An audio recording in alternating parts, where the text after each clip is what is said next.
আস- ভাত বাড়তেছি, সালাম দেব না। সবাইকে শুভ দুপুর।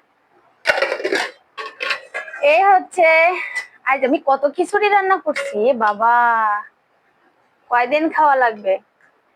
শাশুড়ির ছেলে আজকে আমাকে বাড়ি আসি দেবেনি ভালো মতো।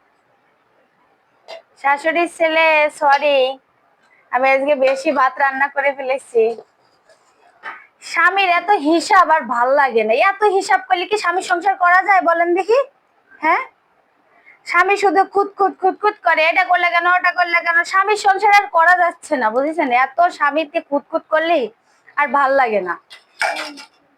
কি আর করব, এখন যার তো উপায় নাই। মেয়েদের একটাই জায়গা আছে, স্বামীর বাড়ি। স্বামীর বাড়ি রেখে কই যাব বলেন? কিছু বললেই তো ঝামেলা।